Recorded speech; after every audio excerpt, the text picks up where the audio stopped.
Clairement affirmative. 70-75% de ce qui est consommé dans le monde vient des petits agriculteurs. Les grands agriculteurs sont très souvent capables de produire de très larges volumes de matières premières agricoles. Une partie seulement de ces matières premières est vouée à l'alimentation. Le reste peut aller à nourrir le bétail ou bien va pour satisfaire la demande d'agrocarburants. Parce que pour l'instant, ce que répètent des centaines d'experts, c'est que l'agriculture industrielle ne sait pas produire de nourriture sans détruire la nature et les paysans. En voulant tout simplifier, on remplace les êtres humains par des machines, on rase les forêts pour faire de la monoculture sur d'immenses champs. Comme le sol devient malade, les plantes deviennent malades et elles sont attaquées par des insectes ou des champignons. Alors on les arrose de pesticides, d'herbicides, on plante des OGM qui rendent les animaux et les gens malades.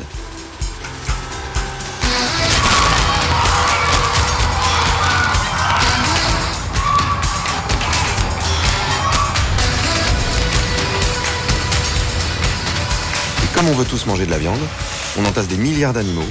Pour les nourrir avec du soja et du maïs, on rase encore plus de forêts, on épuise l'eau. Résultat, on n'a plus assez de surface pour nourrir les gens. Et ensuite, on fait voyager la nourriture partout, on lui fait faire des milliers de kilomètres, et tout ça contribue à dérégler le climat. En gros, on marche sur la tête. How many farmers can you destroy before you destroy farming itself? Because those who are controlling farming don't produce. Those who are controlling food and drink don't produce. Coca-Cola doesn't produce anything. It's a rent economy. Monsanto doesn't produce a seed. It lives off intellectual property rights and royalties. Cargill doesn't produce a grain anywhere.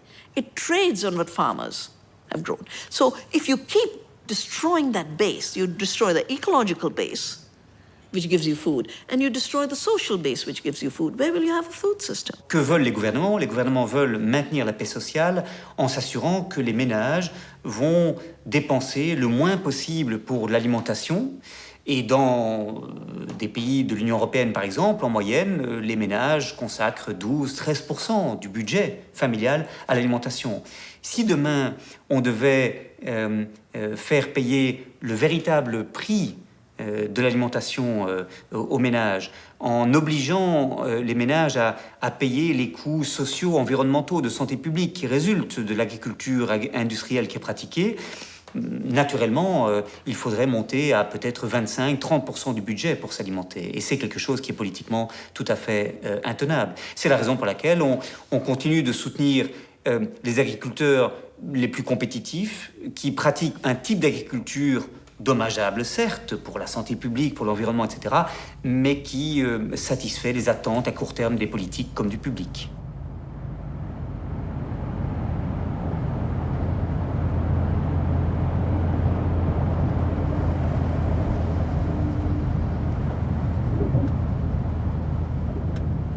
Alors on est parti à la recherche de ces petites fermes si productives dont nous parlait Olivier, pour voir par nous-mêmes si elles pouvaient réellement nourrir le monde. Et nous avons atterri au Bec et Loing, tout près de chez nous, dans une ferme en permaculture qui affichait des rendements absolument extraordinaires. Notre rêve avec Perrine, c'était de travailler un grand jardin et avec le moins de pétrole possible, si possible pas de pétrole du tout. Actuellement, pour une calorie alimentaire qui arrive dans notre assiette, il faut 10 à 12 calories d'énergie fossile. Ce qui est une pure aberration, puisque on sait que demain ou après-demain, le pétrole sera beaucoup plus rare. Et pourtant, je pense qu'on a tous envie de continuer à manger. Donc il faut qu'on invente des manières de se nourrir sans pétrole. C'est très important. Donc c'est pas du tout une lubie de néo-ruraux de pratiquer une agriculture complètement manuelle. C'est une nécessité vitale pour nourrir l'humanité demain. Avec ce semoir de précision, tu vois, où je peux mettre je peux semer 6 rangs de légumes. En un aller-retour, je sème 12 rangs de petits légumes. Là où un tracteur n'en cultiverait que 3. Et on va même plus loin parce qu'on refait ce que faisaient les maraîchers parisiens du 19e siècle. Avant la mécanisation, on fait des cultures associées. Donc je sème 12 rangs de carottes et dans la foulée, je vais semer 12 rangs de radis. Et puis repiquer, par exemple, en l'occurrence, 2 rangs de choux de Bruxelles. Et donc, sur 80 cm de large, j'ai 24 rangs de petits légumes et 2 rangs de choux. Et c'est l'un des secrets de la productivité qu'on a ici. C'est des outils innovants qui sont très simples, qui sont manuels, mais qui permettent de créer un rendement au mètre carré qui paraît complètement fou à un maraîcher, j'allais dire, normal. Et les poules, les poules, les poules. Et les poules, les poules, les poules. Là, on a un exemple d'association. On met du basilic sous les pieds de tomates. La tomate étant une liane, elle va attraper la lumière par le haut. Le basilic, lui, supporte tout à fait la mi-ombre. C'est absolument pas un problème. Et tous les deux vont se contenter de finalement assez peu d'eau. Et le basilic, ayant une odeur assez forte, il est inhibiteur des indésirables qui pourraient venir se coller sur les tomates. Et en plus, la vigne fait un espèce de paravent. Elle dégage de l'humidité, ce qui n'est pas inintéressant pour les légumes qui sont en dessous. En tout cas, avec un été comme on l'a en ce moment, avec pas mal de chaleur. Et en plus, cerise sur le gâteau, on a du raisin. Donc tout produit, mais le but de chaque plante n'est pas uniquement de produire, c'est aussi de jouer un rôle dans cet écosystème. En fait, tout le monde a plusieurs fonctions et c'est ça qui est génial dans cette fameuse permaculture. Et cultiver comme ça, le challenge intellectuel, il est beaucoup plus important que quand j'étais juriste où je faisais des trucs hyper compliqués, même pas dans ma langue en plus, c'est dans plein d'autres langues différentes. Et là, je suis obligée d'apprendre plein d'autres langues aussi, des choses que je connais pas. Et je pense que ça donne une confiance et une espèce de pouvoir. Alors c'est peut-être pas une très bonne image, mais être capable de produire sa propre nourriture, ça te donne un truc, tu vois. Genre, voilà, je peux survivre. Ici, on est dans la forêt-jardin. C'est une imitation de la forêt naturelle, mais où tous les végétaux sont comestibles. Et ce qui est génial, c'est que c'est un milieu qui te demande à peu près zéro travail, pas de pétrole, pas d'arrosage, pas d'engrais. Ça produit une surabondance de bons fruits. Et en plus, c'est une petite oasis de biodiversité. Elle stocke du carbone. Elle est complètement autonome. Dans la nature, il n'y a pas de monoculture. Les végétaux sont toujours associés. Les forêts ont plusieurs centaines de millions d'années et elles ont toujours fonctionné comme ça.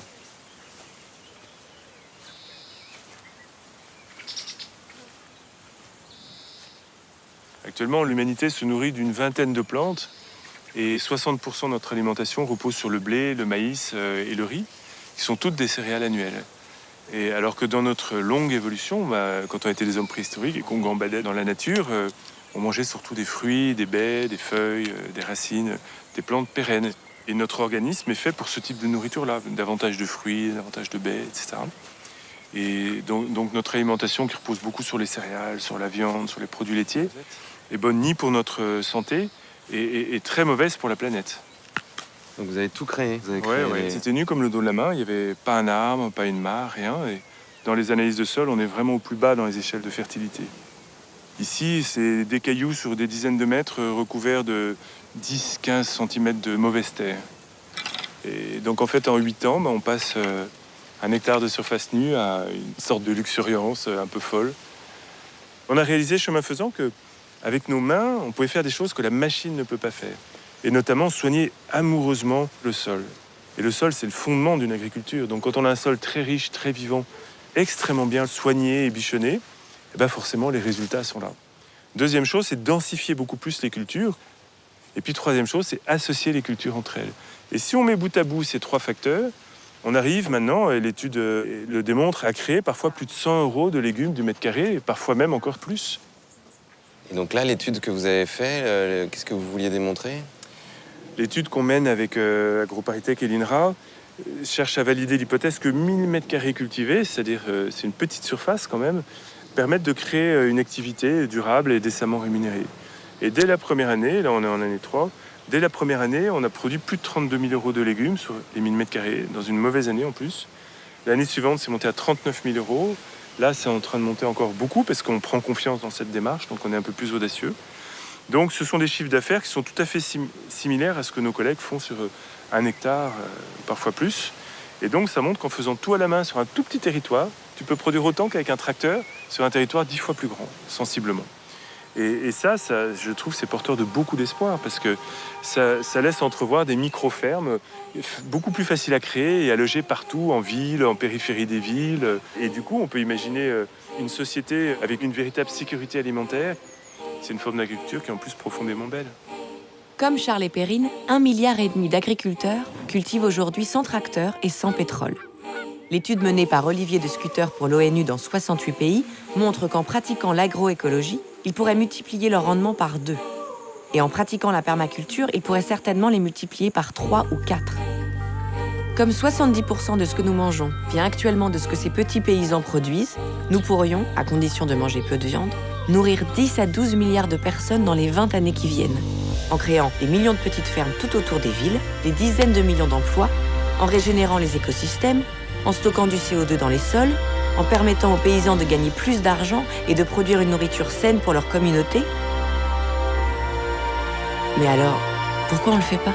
Les gouvernements, les scientifiques sont unanimes à reconnaître que le système actuel ne fonctionne pas comme il le faudrait et nous conduit à une impasse.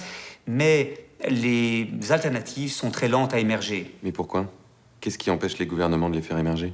Les véritables conseillers des gouvernements sont les grandes entreprises au service des intérêts économiques desquels les gouvernements se mettent. Et c'est normal. Comment reprocher à un gouvernement de vouloir, au fond, ouvrir des marchés d'exportation pour les entreprises? Comment reprocher au gouvernement de vouloir protéger ses propres acteurs économiques contre les acteurs d'autres États? Le problème, c'est que c'est contraire à ce que une exigence démocratique voudrait.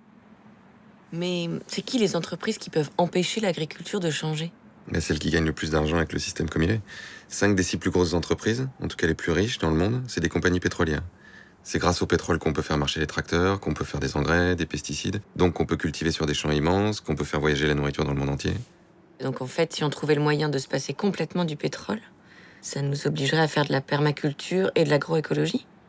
C'est possible, oui. Mais on peut se passer du pétrole?